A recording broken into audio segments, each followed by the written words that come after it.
Movie की start एक wedding party से होती है जहां हम एक लड़की को काफी उदास किसी सोच में बैठा देखते हैं। इस लड़की का नाम हैदर है और यही हमारी मेन कैरेक्टर भी है। तो उसकी इस उदासी का कारण जानने के लिए हमें 8 महीने पीछे जाना होगा, जब हैदर अपनी दो फ्रेंड्स एमी और कॉनी के साथ यूरोप ट्रिप पर जा रही थी। वैसे हैदर बॉस्टन में रहती है, पर जल्दी ही वो न्यूयॉर्क में एक बैंक में जॉब ज्वाइन करने वाली है। इसलिए हैदर ज्वाइन करने से पहले अपनी फ्रेंड्स के साथ यूरोप ट्रिप प्लान करती है। तीनों लड़कियां ट्रेन में थी जब एमी को वहीं थोड़ी दूर बैठा लड़का पसंद आता है, जो कब से उसे ही प्यार भरी नजरों से देखे जा रहा था। इस लड़के का नाम विक्टर है। वो इशारे में ही एमी को उसके पीछे आने को कहता है और एमी चले भी जाती है। अब हैदर और कॉनी अपनी प्लानिंग में बिजी हो जाती हैं जब वहाँ एक लड़का आता है और ऊपर सामान रखने वाली जगह पर चढ़कर सो जाता है। दोनों ही लड़कियों को ये थोड़ा सा अजीब लगता है। कुछ देर बाद वो लड़का खुद ही हैदर से बातें करता है, क्योंकि वो दोनों एक ही बुक को पढ़ रहे थे।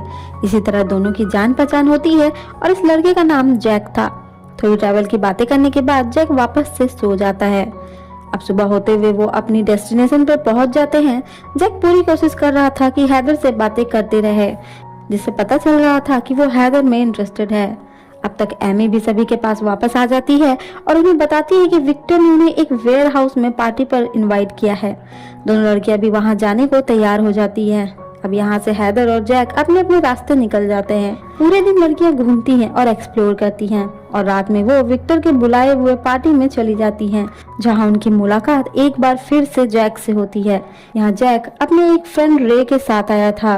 अब एमी विक्टर के साथ और कॉनी रे के साथ पार्टी में एंजॉय करने लगती हैं, इसलिए ना चाहते हैदर को जैक की कंपनी लेनी पड़ती है।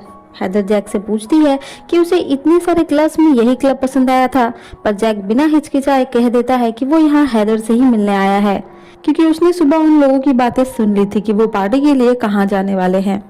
यहाँ दोनों एक दूसरे के बारे में और जानते हैं। जहाँ हैदर अपनी लाइफ प्लान के साथ चलती है, उसे पता है कि उसे अपनी लाइफ में कब और कैसे किस तरह से सेटल होना है। वहीं इसके अपोजिट जैक कभी भी प्लानिंग नहीं करता है, ना ही वो कोई परमानेंट जॉब ही करता है। वो कहीं भी छोटे मोटे काम कर लेता है। खैर, इन सब के बाद एमी तो विक्टर के साथ पार्टी में थी और कॉनी भी रे के साथ उसके होटल जा रही थी। तब हैदर और जैक को थोड़ा और समय मिल जाता है साथ में बिताने के लिए। जैक उसे एक बंद केबल कार्ड में लेकर जाता है और दोनों एक साथ वहाँ टाइम स्पेंड करते हैं। यहाँ जैक हैदर को बताता है कि उसके ग्रेट ग्रैंडफादर एक सोल्जर थे वर्ल्ड वॉर 2 में। उनके पास एक जर्नल थी जिसमें उन्होंने हर उस जगह के बारे में लिखा था जहाँ भी वो गए थे, और अब वो उसके पास है और अब वो उनकी बताई हर जगह पर जा रहा है। दोनों यहाँ बातें करते हुए एक दूसरे के काफी करीब आ जाते हैं और एक दूसरे को किस करते हैं।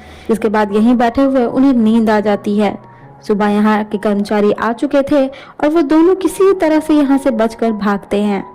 आज हैदर को अपने दोस्तों के साथ वापस लौटना था, पर जब एमी वहां पर नहीं आती है तब सभी परेशान हो जाते हैं। पर जब वो लौटती है तो पता चलता है कि विक्टर एमी का सारा सामान लेकर भाग चुका है, जिसमें कि पासपोर्ट भी था। यहाँ जैक की मदद से विक्टर के घर तक वो पहुंच जाते हैं। विक्टर तो वहां से भाग जाता है, पर एमी को उसका सामान वापस मिल जाता है। पर सामान के साथ साथ उन्हें वहां बहुत सारे पैसे भी मिलते हैं। अब क्योंकि विक्टर ने भी ये पैसे किसी से लूटे ही थे, इसलिए वो इस पैसे को लेने में नहीं झिझकते हैं।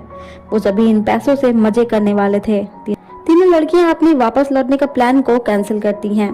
सभी साथ में मिलकर बहुत एंजॉय करते हैं। इन सब के बाद एमी डिसाइड करती है कि वो अपनी एक अलग ट्रिप पर जाएगी, यानी वो कल घर नहीं लौटेगी। कॉनी भी अभी वापस नहीं लौटना चाहती थी, वो रे के साथ और थोड़ा समय रहना चाहती थी, इसलिए अब हैदर को अकेले ही वापस लौटना पड़ेगा। अगले दिन सभी अपने अपने ट्रिप पर निकल जाते हैं। हैदर जैक के साथ यहीं रह जाती है। दोनों यहाँ से कहीं दूसरी जगह घूमने जाते हैं, क्योंकि हैदर के फ्लाइट को अभी टाइम था। घूमते हुए अचानक से ही उन दोनों के फोटोज लेने को लेकर बहस हो जाती है, जिसमें नाराज होकर हैदर वहां से जाने लगती है। पर जैक को अपनी गलती समझ में आ जाती है और वो हैदर से माफी मांगता है और कहता है कि वो इस तरह से नाराज होकर यहाँ से ना जाए।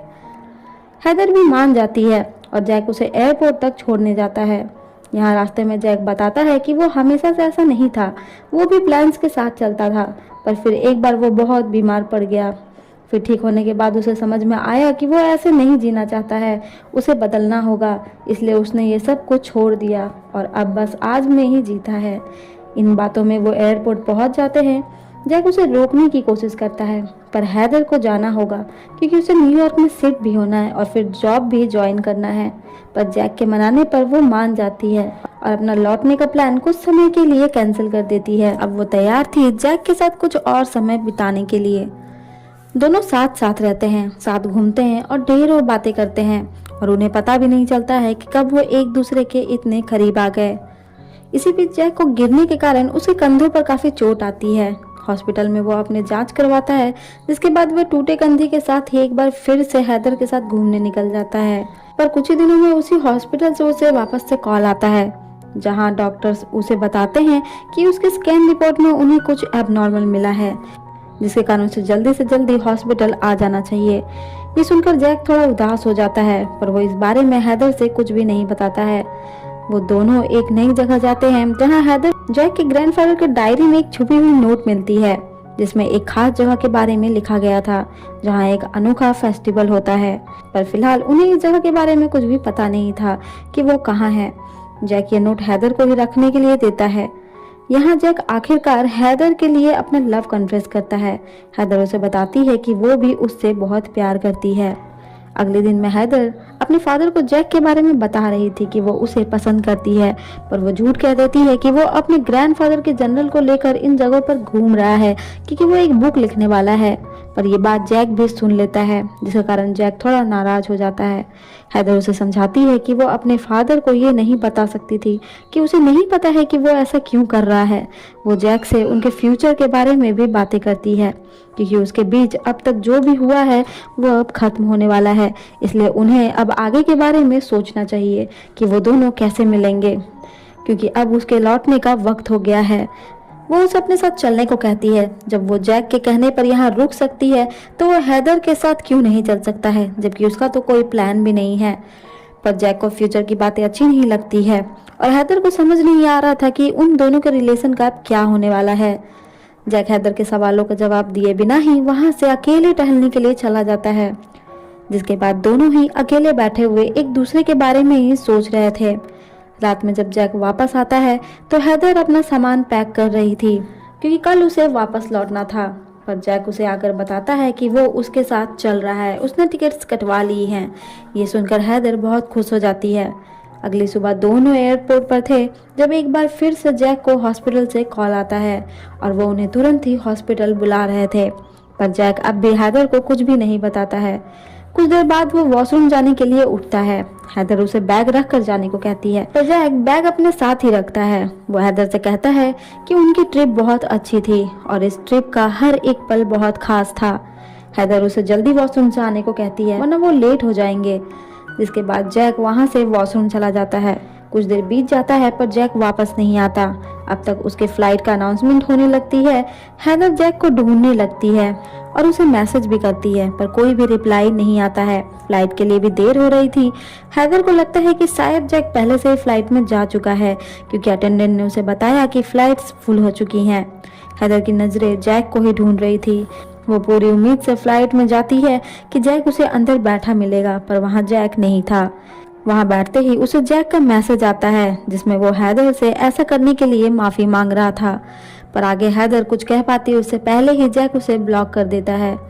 हैदर को समझ नहीं आ रहा था कि आखिर जैक ने उसके साथ ऐसा क्यों किया। हैदर का दिल बुरी तरह से टूट जाता है, क्योंकि वो जैक से बहुत प्यार करने लगी थी। अब जैक उसे अचानक से छोड़कर जा चुका था। अब हैदर अपने शहर बॉस्टन पहुंच चुकी थी, जहां वो अपनी दोनों दोस्तों से मिलती है और जैक के बारे में बताती है। एमी तो जैक को गालियां भी देने लगती है। कॉनी उसे बताती है कि 1 महीने हो चुके हैं और जैक का रे से भी कोई कांटेक्ट नहीं हुआ है, जो कि ऐसा पहले कभी भी नहीं हुआ है। अब ऐसा ही धीरे धीरे समय बीतने लगता है। हैदर अपना जॉब भी ज्वाइन कर चुकी थी, पर ऐसा कोई भी पल नहीं था जब उसे जैक की याद ना आ रही हो। क्रिसमस की छुट्टियों में हैदर अपने घर लौटती है। हैदर अपने फादर से बातें करती है कि वो न्यूयॉर्क में रहकर और जॉब नहीं कर सकती है। अब तक ये वो इसलिए कर रही थी क्योंकि वो अपने फादर को निराश नहीं करना चाहती थी, पर उसके फादर बताते हैं कि ऐसा कुछ भी नहीं है। उसकी खुशी में उनकी भी खुशी है। वो हैदर को जैक के फीलिंग्स को एक्सेप्ट करते हैं। इसके बाद हैदर को पता चलता है कि कॉनी रे के साथ शादी कर रही है, जिसमें उसे भी आना है। अब यहाँ हम उसी जगह आते हैं जहाँ से मूवी स्टार्ट हुई थी। हैदर उदास बैठी थी क्योंकि अपने फ्रेंड रे की भी वेडिंग पर जैक नहीं आया था। हैदर रे से जैक के बारे में पूछती है कि क्या सच में जैक ने उससे कुछ भी नहीं कहा है। हैदर के सवालों को और उसकी बेसब्री को देखकर वो अंदर कमरे में उसे ले जाता है और उसे जैक का एक लेटर देता है। रे बताता है कि जैक ने इनविटेशन का भी कोई रिप्लाई नहीं दिया, बस वेडिंग गिफ्ट भेज दी जिसके साथ उसने भेजा था उसके लिए एक लेटर। जैक ने उससे कहा था कि वो ये लेटर हैदर को तभी दे जब हैदर सच में उसके बारे में जानना चाहती हो। इसके बाद रे वहां से चला जाता है और हैदर लेटर पढ़ना स्टार्ट करती है, जिसमें जैक पहले तो एयरपोर्ट पर ऐसे चले जाने के लिए माफ़ी मांगता है। वो उसे अपनी बीमारी के बारे में बताता है कि वो जिस बीमारी के बारे में उसे बता रहा था वो कैंसर था, पर उसे नहीं पता था कि उसका कैंसर वापस लौट आएगा, इसलिए उसने उसे छोड़कर जाना ही ठीक समझा। एक पल में ही उसकी पूरी दुनिया बिखर गई। वो नहीं चाहता था कि हैदर उसे मरता हुआ देखे, इसलिए वो वहां से चला गया था इस उम्मीद में कि हैदर उसे नफरत करेगी और फिर उसे कोई और मिल जाएगा और वो सारी खुशियां मिलेगी जिसकी वो हकदार है। वो उसे हर बीतते पल के साथ बहुत याद करता है। वो समझ चुका है कि वो अपने साथ जनरल लेकर ट्रिप पर नहीं आया था, बल्कि वो अपने सच से भाग रहा था। वो जनरल कोई गाइड या किताब या खुशी पाने की कोई जरिया नहीं थी, वो एक मैप था उस तक पहुंचने का। उसके साथ बिताए समय ने उसे इतनी हिम्मत तो दे दी है कि वो जो होगा उसका सामना कर पाएगा, क्योंकि मौत से नजरें मिलाकर झूमने की ताकत बस प्यार ही दे सकता है।